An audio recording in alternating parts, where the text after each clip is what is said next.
Hello friends, welcome to our channel Reorient. आज इस video में आप देखेंगे powerful tax saving options on long term capital gain for NRI यानी non resident Indians on sale of foreign exchange assets. अगर आपने हमारे channel को सब्सक्राइब नहीं किया है अभी तक, देन फट से सब्सक्राइब बटन को प्रेस करके हमारे चैनल को सब्सक्राइब कर ले। ऐसे बहुत सारे इंपॉर्टेंट कंटेंट्स वीडियोस हम आपके लिए लेकर आते हैं जो आपको काफी बेनिफिट मिलेगा। Section 115F of income tax के हिसाब से अगर आप एनआरआई है यानी नॉन रेसिडेंट इंडियन है और आपने फॉरेन एक्सचेंज एसेट्स को बेचने पे जो लॉन्ग टर्म कैपिटल गेन कमाया है उस पे लगने वाले टैक्स को आप बचा सकते हैं अगर आप बेचने पे जो अमाउंट मिला है उसे री इन्वेस्ट कर देते हैं in another assets within a period of 6 months from the date of sale. आइए कुछ FAQ के द्वारा सेक्शन 115F को और डिटेल्स में समझते हैं। Question number 1, which assets are covered under foreign exchange assets? Specified assets which are acquired by NRI in convertible foreign exchange is covered. आइए देखते हैं स्पेसिफाइड एसेट्स में क्या क्या आता है। Number 1, shares in Indian company. Number 2, debentures issued by an Indian public company. Number 3, deposits with Indian public companies.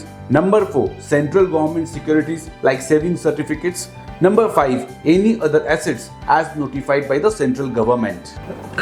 To qualify as foreign exchange asset, NRI must invest using convertible foreign exchange, typically by remitting funds from abroad through NRE, NRO या FCNR accounts या फिर making investments via banking channels recognized under FEMA. Question number 2, what are the conditions for capital gain exemptions? Section 115F के हिसाब से long term capital gain पे लगने वाले tax पे आपको छूट मिलेगा, लेकिन इसके 2 कंडीशंस है। आइए देखते हैं।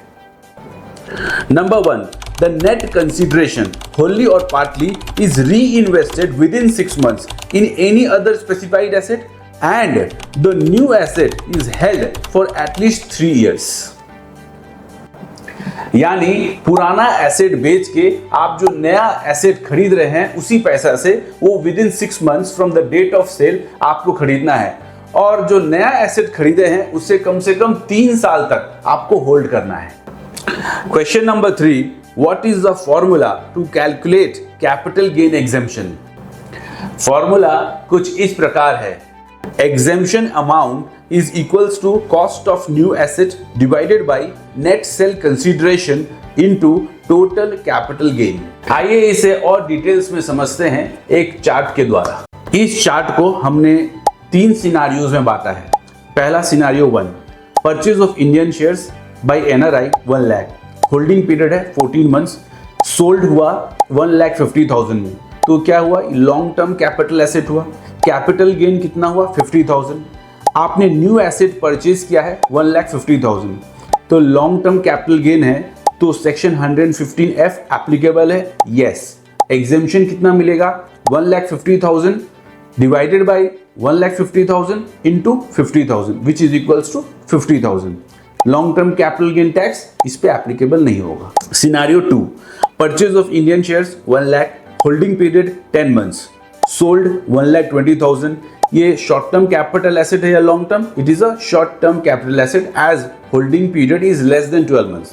Capital gain 20,000, purchase of new asset 1 lakh, long term है या short term? Short term capital gain है, देयरफॉर सेक्शन 115F एप्लीकेबल नहीं है, आपको कैपिटल गेन टैक्स लगेगा। Scenario 3, purchase of Indian shares 1 lakh, holding period 12.5 months, sold 1,30,000, short term या long term capital asset? It is a long term capital asset. Capital gain 30,000, purchase of new asset 1 lakh, long term capital gain?